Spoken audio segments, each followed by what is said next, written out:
So, three options at Tomatin the day we came up. Got a Madeira cask, a Virgin Oak and Oloroso cask. So going to fill one from the middle here, Oloroso 58.5% 2010. Something very satisfying about filling your own bottle, writing your own label to take home. Thingy beauty, whiskey coming out from the cask into your own bottle. So there we have it, the bottle's full, out of the cask, bottle is live.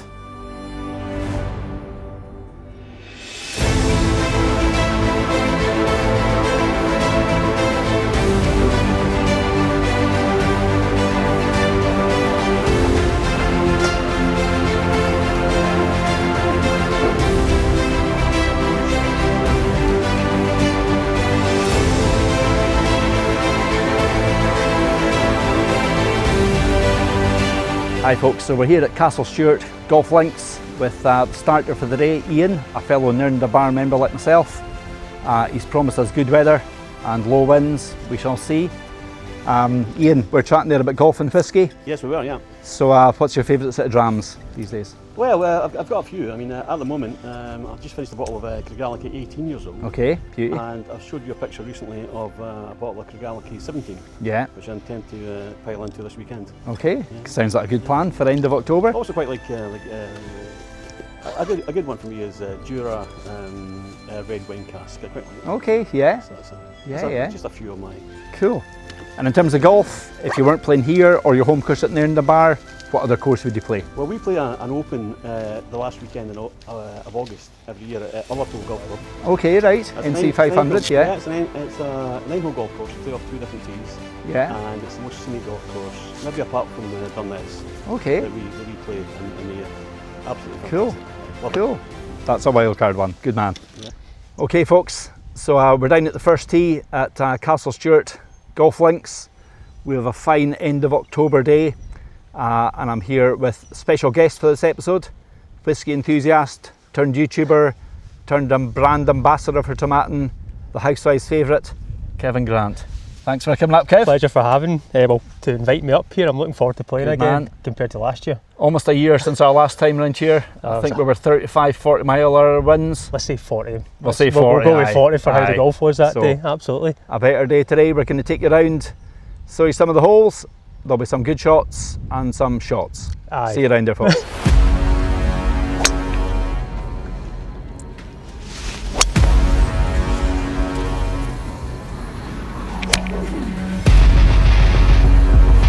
A wee bit to the left off the back foot. Knock down on it, keep it under the wind.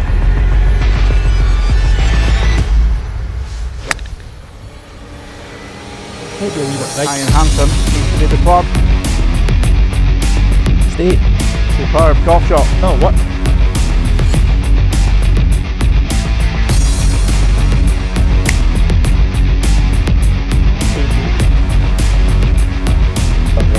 You can show me the line. Base was good, just not quite. Easy. Flag out, Kev, or in? Out for me, please. Yeah.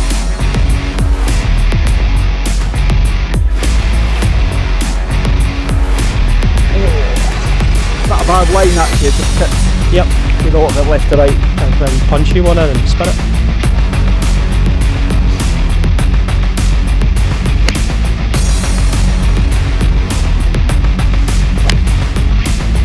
What a hit.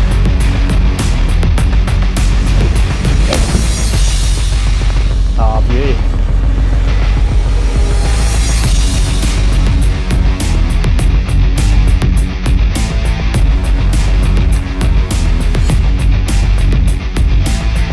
Never point.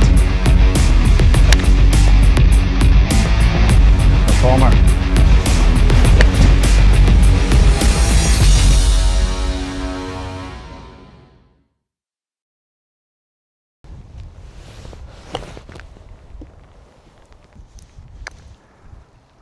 Maybe hit it would help. Good. So here, wind behind. Myself and Kev are having a fantastic round. It's been a birdie fest or something of that nature. So reasonably long par 4.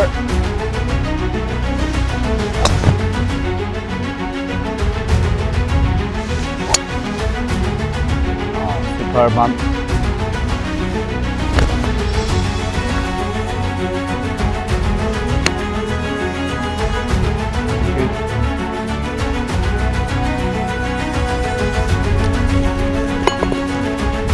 That's the noise we like to hear.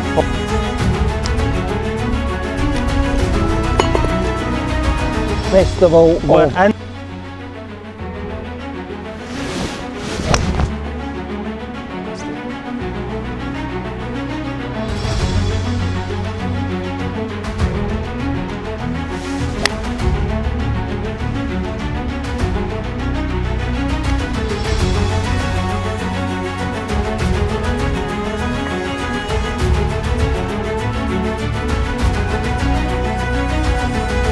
Yes.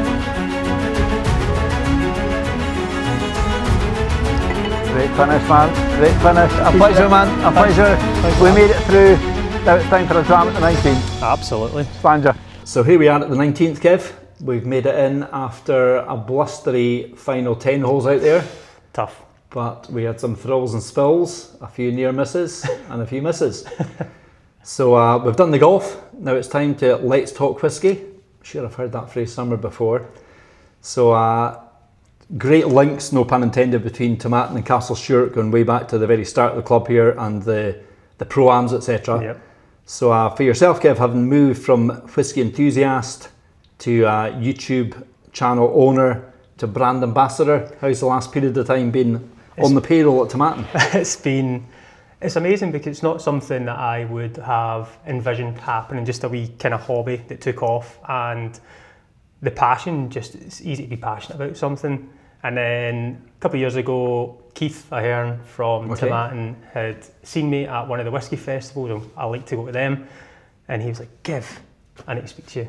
How would you like to work alongside us?" And I'd be like, "It'd be great, you know, Cool. don't know."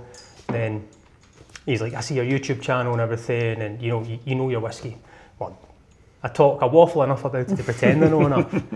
So I got an invite, and I thought that was it. This was in the January, and just thought it was one of those ones. I've had a few drams. He says, "Come and work." Yeah. And then end of February, I get a wee message to say, "What's your email?" And then this email comes through to ask me to come up to go and work in a brand ambassador course run by Tomatin. And I was like, how can I come from, you ever look back at your first ever video you do, it's in 2020, I done my first video on YouTube, and to come to a full circle of being invited up to a cracking distillery to then go and travel, talk about the brand, talk about the whiskey, sample the whiskey. Obviously you need to know a little bit about it and tasting notes. It's massive. So trying some older liquid, new liquid, and the guys are just amazing. So to go up there, to come to places like this, Inverness all the time, is an easy yes to get into that world. And I think if my first YouTube video never kind of done anything and you kept going, it was just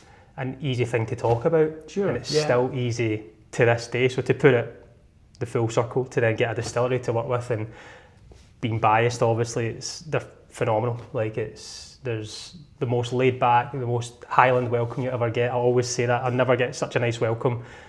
All distilleries, but Tomatin is just a bit different because the community, how many people work and live on site. Absolutely, yeah, unique. It's so unique, and I absolutely love it. And the liquid that we do, it's a style of whiskey that I love as well. That refill bourbon that they do is just Your sweet spot. it's top notch. So to have a YouTube channel and run this side by side is like, it's a win-win. You know, a total get paid to talk about whiskey.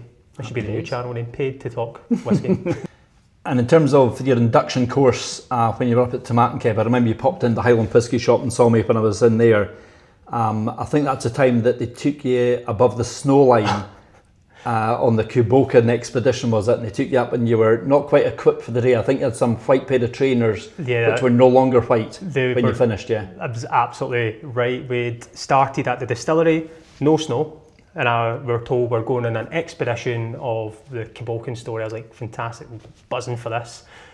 We then go and there's snow. I was like, how can 10 minutes away have snow? What is the Highlands? What is this? You know, me being kind of Glasgow based, you don't really see it that way. You drive 10 minutes, it's the same weather. We go up, we're in a big old Defender, and it was freezing. I'm in my trainers and skinny jeans as it was, and probably not equipped with my jacket as well. And we get to the top and step out, and when you drive in snow, it turns to slush, it turns to mud. Jump out, white trainers no more. So I had to then buy new shoes when I came back down. But that was amazing because I never knew much about Cabochon. It was one of these, let's build it back up. And I think Cabochon is a stunning whiskey. It's a really good style that I like as well. And the guys that we were with when we were up there in the 4 days, there was 2 guys. The story, I tell it to everyone, from China, and they'd never seen snow. They were in their 30s, and they'd never seen snow. And we had a few others, and he was picking it up, and he's like, I'm going to take this with me. And I was like, no, you can't take it with you, it will melt. And he's like, what? And he put it in his wee cup. And I was like, no. I was like, do this. I was like, throw it at him. So trying to throw snowballs at Scott. Was great for that experience, because that brand ambassador style of people from all over the world experiencing something for the first time. Yeah. Like, I love it when someone experiences whiskey for the first time and has a positive experience. And I was like, just kind of step back and went, see my dirty trainers now, they don't really matter. This is overseas what the day was all about. I was very happy when we drove back down to the heat. That was quite fun, because I was freezing, but it was just the scenic setting of snow in Cabochon, no noise whatsoever, snowflakes falling, and you've got a dram, and we made a hot toddy out of it as well. Just superb. So you are playing into stereotype, Kev, of the central belt Scottish person coming to the Highlands. It's like the one going up Ben Nevis and Hogmanay and a pair of sandals. I'm one of those ones, unfortunately. I've learned my lesson. You know, for next time. Oh, God, you know, for next time, aye. Just trying to get some hiking boots, I think. Absolutely. Okay, so we've got 5 cracking drams in front of us, Kev, that I think both mean something to us for our experiences at Tomatin. So just to share with the viewers. So first one I've got, disgracefully, as a bottle Slaney's opened. Maybe it might be today, who knows? So this is the one, the bourbon handfuls, which I say I bid for at Nairn County Football Day a couple of years ago. I think Mr. Ken Loads of Gilly's Kitchen brought me along, and probably knew that I would get drunk too early and end up bidding for things which I know the price of anyway. Good ploy. But you know, it was a good night for the wee county there. So that's one still to be opened and enjoyed. Dram number 2, we've got the Legacy, one that I always use in my golf themed whisky tastings is dram number 1. Easy to kick off with, great introduction just to get some whisky on our palate for the first time that day perhaps. And I think one of your favourites as well, Kev? Absolutely. It's just, it's got the whole story of Tomatin with the legacy of it all. Graham Unson brought this into play with giving, there was 3 different samples that he had, and he didn't want to decide himself. He gave it to the workforce to take home. They were to share it with family and friends and come back, and it was a consensus of what 3, the one that came out highest, is what got used to make the legacy. And that brings all together the togetherness of Tomatin, a big family, and not just one person deciding on it. He's trusting everyone that you will like it. Let's choose the one that we all love. Cool. And then obviously comes into the golf as well as a great, as you say, great start to a round as a legacy, because you're going to have a legendary round, aren't you? Hopefully. Absolutely. It could be good or bad, legendary, but yeah, we'll go with that. And the third one I took along was a bottle signed for me a couple of years ago by Dave Milne. This was part of the Highland Whisky Festival. Well, I think all the distilleries around the NC 500 had an open day or open afternoon. I'd actually tried this a couple of weeks before with Scott Fraser and Scott Adamson. They did a brilliant tasting in at the Woodwinter store in Inverness. Yep. And it was when the Italian wine series had been launched. Phenomenal. So we had one of each dram in the wine finish and also a glass of wine in that style. And I wouldn't normally mix whiskey with wine, but it worked really well. And at the end of it, they gave us a sneak preview of this. And it was an absolute showstopper. They said, guys, where can I buy this? I said, no, you can't buy it for 10 days, so it's part of the festival. So went up, Dave did a brilliant tour right behind the scenes at Tomatin, and we ended up with a 4-dram lineup, the most eclectic lineup I've ever been at. That's Dave for you. We had the new make spirit.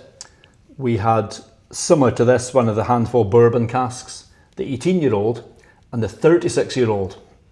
So spoiled. I've never seen a 4-dram lineup. You've gone from the new make to the 36-year-old. Brilliant tasting. There's only 5 people on the tasting. Should have been more, but great one. And this was, I think, bottle 100 out of 300. Superb. There's no age statement on it. I've heard numbers that it's pretty old.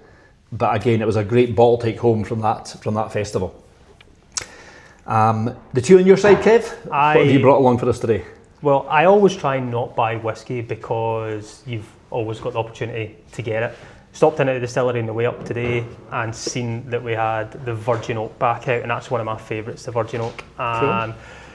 I'd not been up for a couple of years, no, not a couple of years, a couple of weeks, and it came back out. So I seen it on the shelf today. I was at Libby, I'm having one of those, and Cool. It's just full Virgin Oak. I think it's 6 or 7 years now, is what this one is. I'll tell you just now. 2019, 2025, so a 6-year-old practically, full Virgin Oak. The colour's amazing, and that'll get opened later as well, because all my bottles get opened. Good man. Also picked up the cask strength. Tomatin, 50% bourbon, 50% sherry. It's 57.5% ABV, which it always is. So that's the latitude of the distillery. It's 57.5. Right? So they use that, and it's about 9 years old.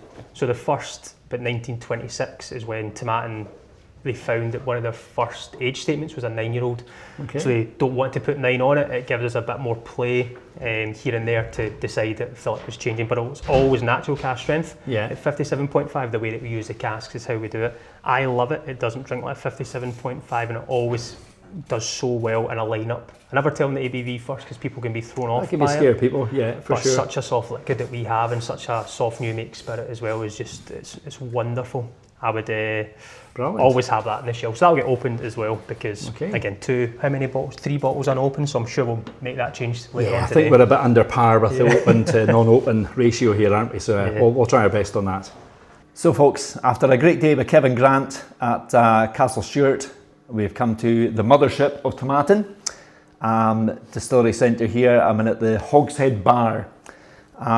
Takes me back to a very memorable moment, my first ever time of hosting a whisky YouTuber, Alan Wilson, the whisky friend, a few years ago, and met Alan and one of his patrons, Jerry Kersey from Las Vegas. And they made their entrance in here. Jerry was great value. He did take along some real high-end bourbon, which he shared with the staff here. Jerry, total whisky enthusiast, I think he was doing an 8-day tour of Scotland, and proclaimed to everybody in the whole visitor centre that the one bottle he wanted to go home with, the Grail bottle, was going to be one of the bottle your own PX cask versions, I think made famous by Scotch test dummies a couple of years before that. So Jerry came in with great energy and great enthusiasm about all things Tomatin, then to be totally crushed when he found out they didn't actually have that particular bottle on that day. So Jerry's since been reunited with the bottle, which is quite cool, but it was definitely a magic moment, and maybe just stresses the point that the Highlands is not like Las Vegas. It's not open 24/7. You need to maybe call ahead to make sure the visitor centre of your choice is opened and they've got the bottle of your choice. So great fun, and I'm sure Jerry's watching this and laughing at us laughing at his expense. The malt bins. So this is just malt storage for all the malted barley. You have about 50 tons of malted barley above your head right now. Okay. Do you know how much a rhino weighs? A rhinoceros? I do not know how much a rhino weighs. About an average 1 ton. Okay. You have 50 rhinos up there worth of malted barley.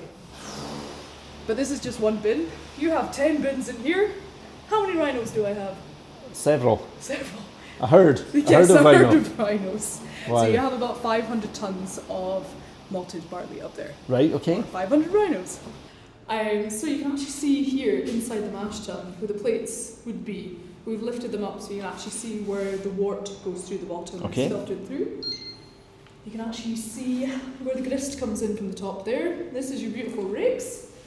This was actually apparently the first ever Lantern mash tun to be installed in Scotland. From Germany? From Germany. This is beer making technology that we stole from Germany.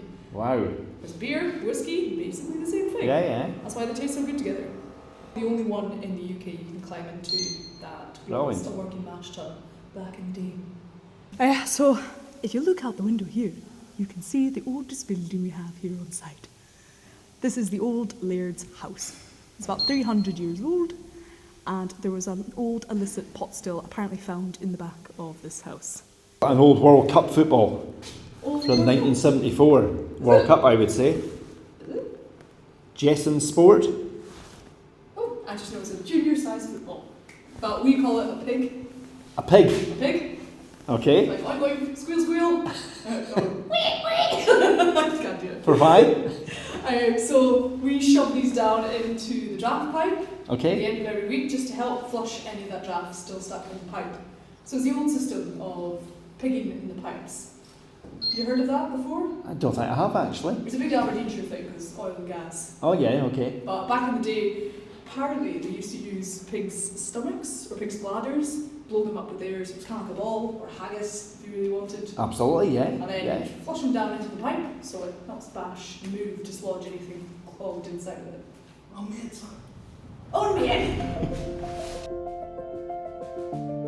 So this here is Alan. Alan is our on-site cooper, and Alan has actually been named as the Global Cooper of the Year. So we have the best cooper. Woo! So this here is the sensory room for Tomatin single malt. We have everything dating back to about 1967.